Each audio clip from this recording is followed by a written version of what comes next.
Eye on New Paltz. I'm Rosalba Correo. And I'm Katie Bompancero. Here are today's top stories. In international news, dozens of Palestinians attacked a United Nations compound in Gaza City on Wednesday. The Palestinians involved in the incident were protesting the decision to halt aid because of a shortfall of funding from donor countries. The protesters jumped over the compound's walls and smashed guard cabins and windows. They also burned tires and threw stones at the compound's gate. The United Nations was outraged by the assault. In national news, airplanes are beginning to fly, mass transit is beginning to move, and travel bans are lifted across the Northeast a day after a blizzard slammed the area with heavy snow and hurricane-force winds. Bitter cold remains a complicating factor in the efforts to clear clogged streets and restore power to thousands of customers in the nation. Prior to Tuesday's blizzard, many were anticipating terrible weather conditions, but some areas were spared, leaving forecasters apologizing and politicians defending a near-total shutdown on travel. The state of Georgia has executed a man for killing a fellow inmate. Warren Lee Hill was put to death by an injection Tuesday night at the state prison in Jackson. The 54-year-old man's attorneys argue that their client was intellectually disabled, and therefore his execution was prohibited by the Constitution. Hill had been serving life in prison for killing his 18-year-old girlfriend in 1986 by shooting her 11 times. California health officials say electronic cigarettes are a health threat, especially to children, and should be strictly regulated like tobacco products.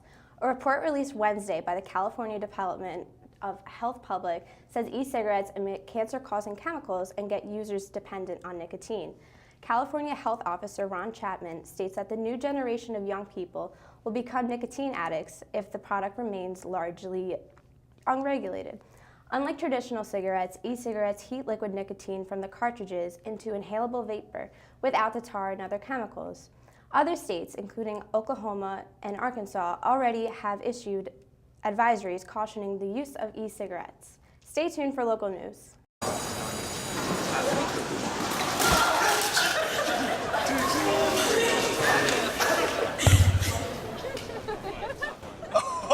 That's low, that's low. That's low and below. Look, he's blushing. Seriously. Okay.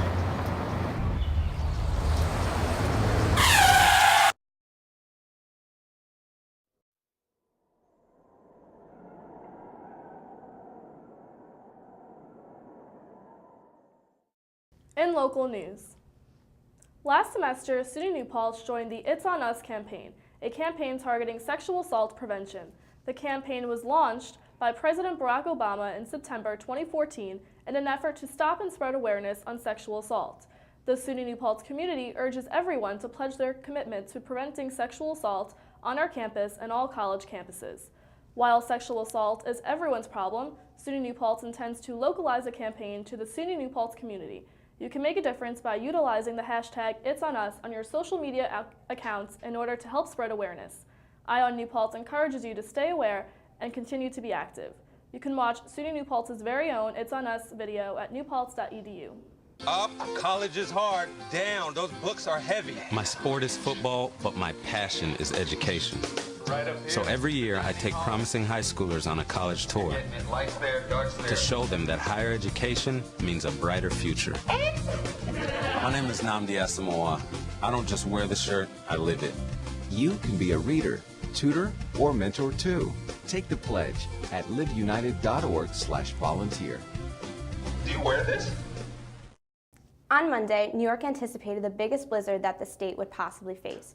Bans were placed on travel, businesses and schools were shut down as people awaited the storm. By Monday afternoon, SUNY New Paltz administration sent out a campus-wide alert stating that classes were canceled from 2 p.m. and on, along with Tuesday. Only the second week of the semester, students had their first snow day. Eye on New Paltz had the chance to speak with students to see what their snow day was like. I think our area, it just missed us. It was definitely just a light dusting when we thought it was going to be feet and feet of snow. But in other places like Suffolk on Long Island got hit really hard, and it was just strange to see them get more snow than us. I thought I'd wake up to like a foot of snow, and there was barely anything. I was actually supposed to go home, but I had to cancel my doctor's appointment because we thought that we wouldn't be able to drive. All the news stations said it was going to be big, so I like the precaution of not having class, but I didn't think it was necessary. I think that the preparation beforehand was a smart decision because it could have been bad, and then we could have had classes and people would have gotten to accidents and stuff like that. I think any kind of snow is, you have to take that precaution, especially the way that they were talking about it on the news.